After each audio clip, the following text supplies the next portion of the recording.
আপনার ব্যাংক অ্যাকাউন্টে যে টাকাটি আছে বা আপনার ব্যাংকের লকারে সোনার গহনা সহ যা সম্পত্তি আছে, আপনি চাইছেন তা আপনার পরিবারের সমস্ত সদস্যের মধ্যে সমান ভাগে ভাগ করে দিতে, কিন্তু আদৌ বাস্তবে কি তা সম্ভব? আপনার কি মনে হয়?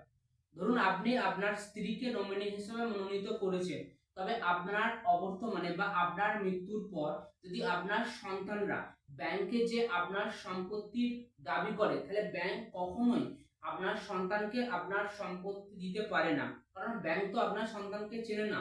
ব্যাংক শুধুমাত্র আপনার সম্পত্তি তাকে দিতে পারে যাকে আপনি নমিনি হিসেবে মনোনীত করেছেন, অর্থাৎ আপনার স্ত্রীকে।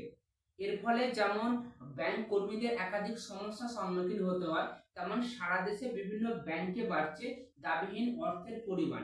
তাই আরবিআই 1 নভেম্বর থেকে নমিনি সংক্রান্ত গুরুত্বপূর্ণ নিয়মের পরিবর্তন করতে চলেছে। বিস্তারিত আজকের এই ভিডিওটিতে আমি আপনাদের সাথে আলোচনা করতে চলেছি, তাই ভিডিওটি বিনা স্কিপ করে সম্পূর্ণ দেখবেন।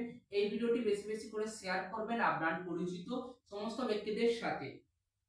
বর্তমানে আপনি শুধুমাত্র একজন ব্যক্তিকে নমিনি হিসাবে রাখতে পারেন, তবে 1 নভেম্বরের পর থেকে আপনি 4জন ব্যক্তিকে নমিনি হিসাবে মনোনীত করতে পারেন, এবং সেটি আপনি যৌথভাবে অথবা ক্রমানুসারে যেটা আপনার পছন্দ সেই হিসাবে আপনি রাখতে পারেন।